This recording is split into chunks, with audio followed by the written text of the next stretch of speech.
Não sei se foi um caso particular, porque boa parte dos designers não desenham, curiosamente.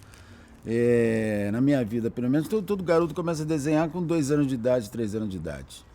E se você for filho único e você não tem muitos amigos para brincar, você tem um bom tempo que você fica em casa. Aquilo ali vira uma distração.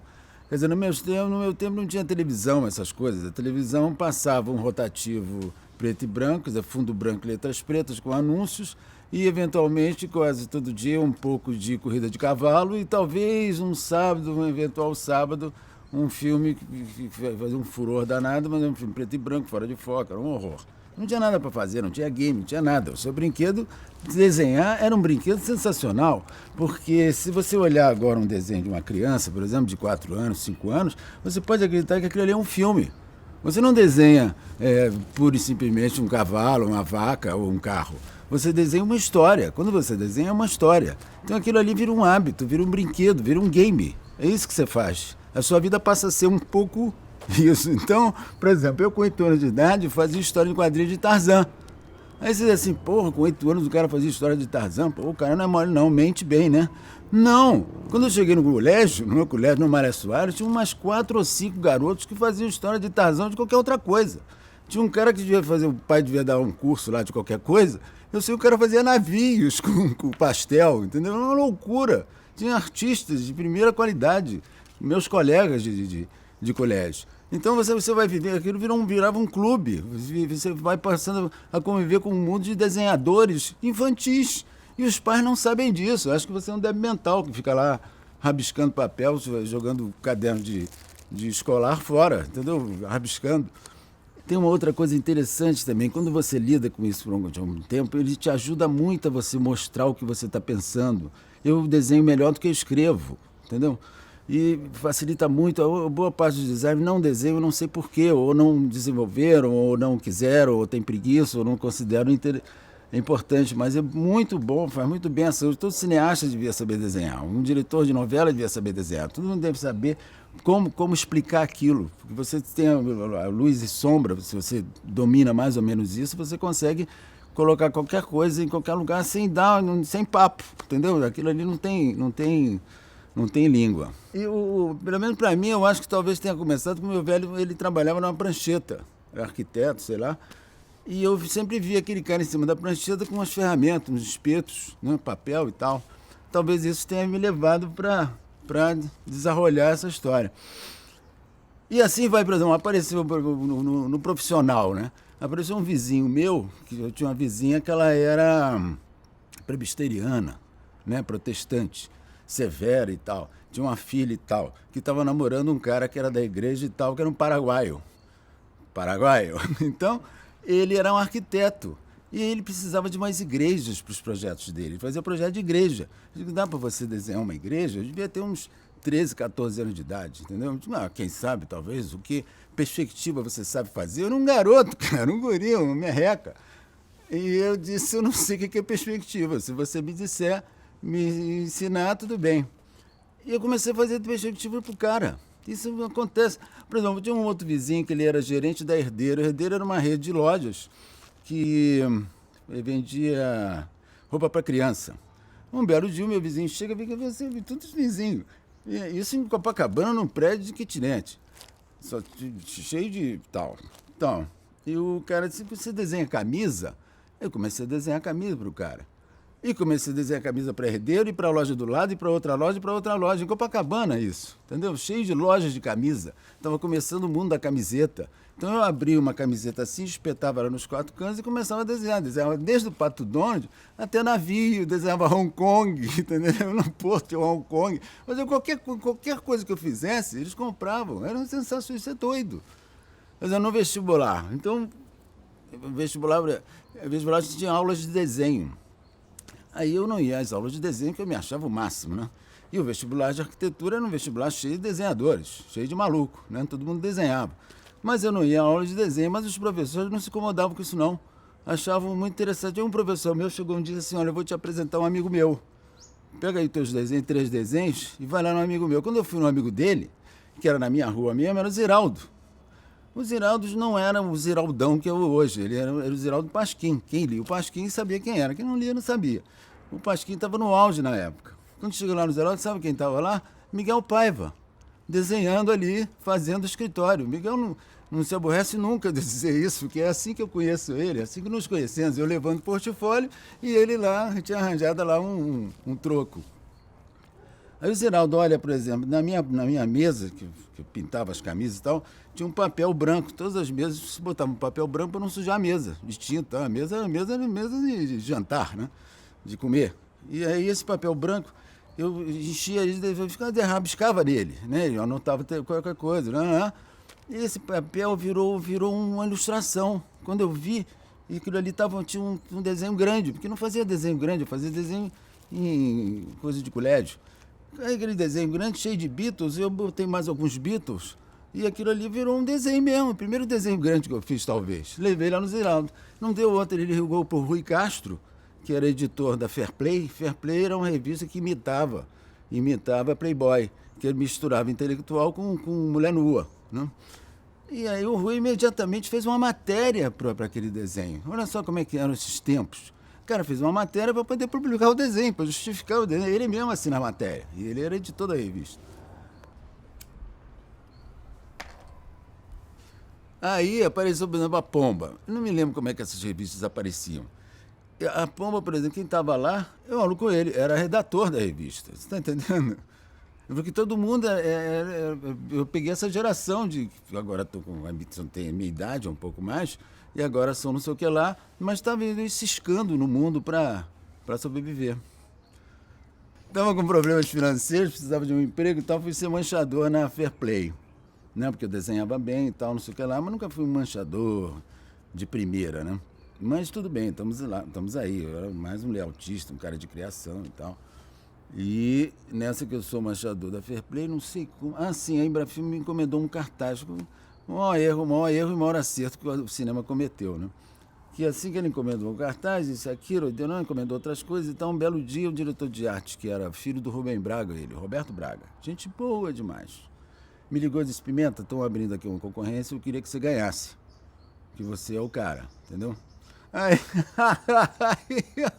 então tá, combinado assim, você não vai querer nenhuma comissão, Roberto, tu tem certeza? Roberto me adorava, me levava pra casa dele pra tomar uísque e tal.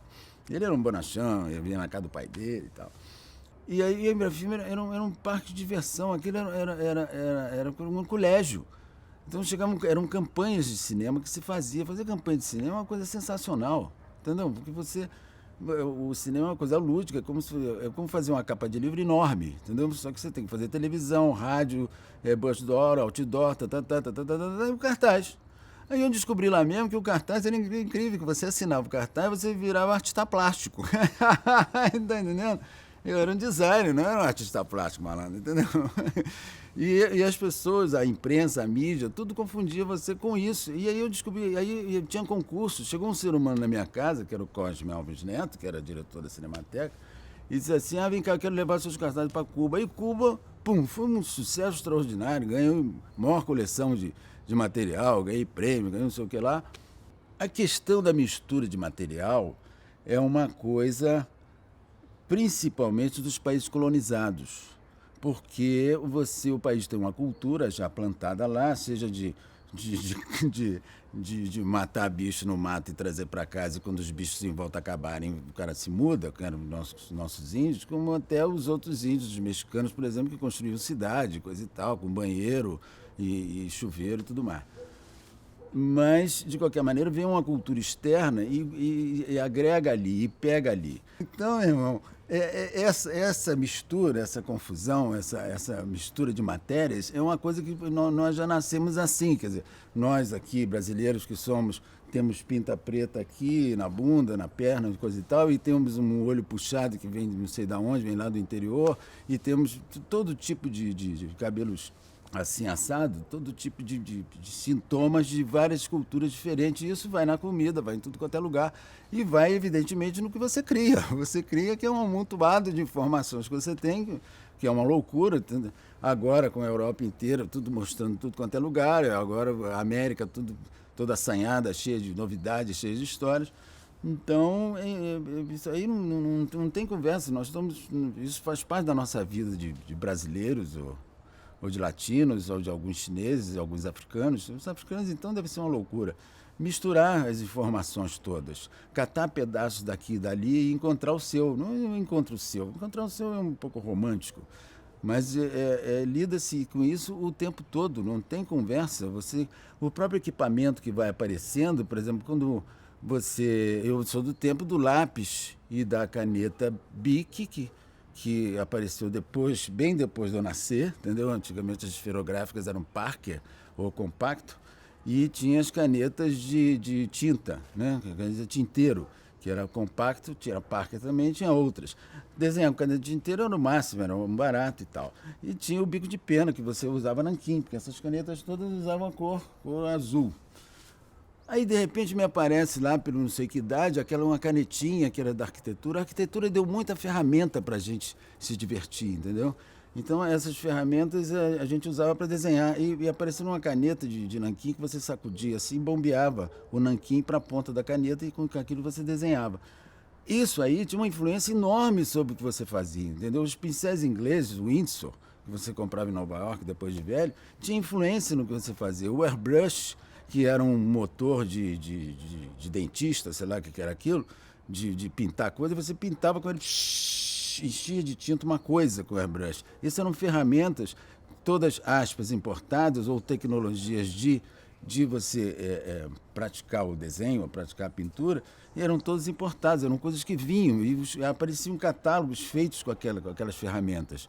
Isso tudo é uma mistura de coisas. Quando você vê o Elo Submarino, por exemplo, me lembrei que o Miguel Paiva desenhava estilo Yellow Submarino lá na casa do Ziraldo. Eu falei, Miguel, esse estilo é do Yellow Submarino. Eu disse, Até hoje, quando você olha o desenho dele no jornal, se vocês prestarem atenção, lembra o Yellow Submarino. Mas todos nós desenhamos o Yellow Submarino, porque aquele foi um desenho animado espetacular, completamente fora do que acontecia, mas de muito bom gosto e completamente louco, né?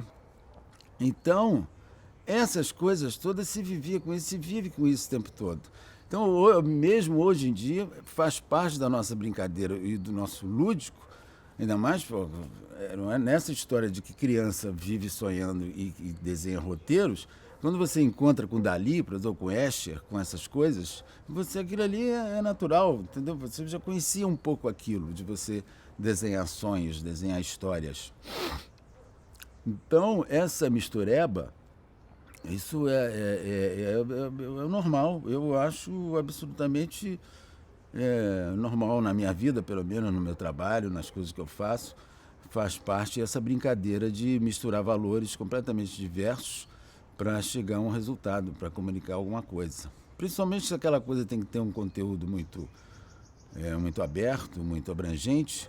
Nada melhor do que você já misturar as coisas que você está habituado a lidar, como se fazer vitamina, fazer uma feijoada com os ingredientes. Feijoada é um pouco isso, né? Que é uma mistura de algumas culturas para chegar a uma conclusão. A comida tem muito esse negócio. A joia é uma peça, é uma escultura. Quem lida com desenho, ele lida com todo tipo de coisa. Ele lida com cinema, lida com escultura, lida com não sei o quê. Tudo que passa pelo desenho, tudo que é desenhável, de carro, qualquer coisa, a joia passa a tá nesse segmento. Eu mesmo já pensei em algumas joias. Tem até umas coisas desenhadas para joia, mas eu tenho esculturas também para outras situações. Eu fiz muito também, como eu disse, sinalizações que passam por esculturas urbanas e tudo mais. E a joia é uma escultura pequena. Então e aquilo é uma coisa micro, né? Você lida com a referência é o tamanho, que é muito peculiar, mas o ser humano, quando ele olha uma joia, o olho vai lá dentro, entendeu? Não é uma peça enorme que você vê numa praça, ou um cartaz, ou uma coisa que está numa revista. Não, é uma coisa que ele tem que perceber aquilo, tem que lidar com aquilo de maneira muito peculiar. Então você tem pouco espaço para você informar o que está ali. Não, ali não tem nada escrito. Ali você tem pouco espaço para entender que aquilo é um pássaro, ou é isso, ou aquilo, não sei o que, ou seja qual for a ideia que você teve. É sensacional, é um exercício espetacular, é como uma logomarca. É como um pouco escultura. Escultura se vê muito de longe também, né? Até o próprio cartaz de cinema se vê muito de longe, então você tem que resumir a sua informação. E a joia é sensacional, porque esse resumo é levado a sério. Deve ser muito agradável desenhar joias. Eu nunca tive oportunidade de vender desenhos de joias, nem receber encomenda. É uma pena, mas vocês podem pensar nessa possibilidade, entendeu? Porque eu sou uma pessoa muito eclética, muito esperta, conheço tudo e já tenho idade suficiente para desenhar qualquer coisa. O Audition é importante por causa disso, porque ele lida com essa questão do concurso. O concurso, ele incita o ser humano de todos os sentimentos que vão ser necessários a ele pelo resto da vida, que é a vaidade, que é o melhor possível, que é o mais bacana, que é... Esses sentimentos vão permanecer no coração do ser humano, porque ele precisa deles para, inclusive, ter uma relação honesta com o trabalho dele e do melhor possível. O melhor possível tem a ver com honestidade, tentando agarrar a palavra honesta que ficou perdida na frase, tem a ver com honestidade porque o melhor possível é muito perto de Deus. Ele é muito perto da sinceridade. É com a sinceridade que você chega perto do melhor possível, porque você está usando de tudo que você sabe e se expondo completamente no que você está fazendo. Isso é muito importante no trabalho, ou trabalho de público, ou um trabalho para um segmento particular, como as joias e outros segmentos que são mais fechados. Mas a relação com o trabalho é importante, esses valores todos que tem em qualquer religião, que tem em qualquer livro que se refira ao bem-estar humano, ou com a melhor maneira de viver.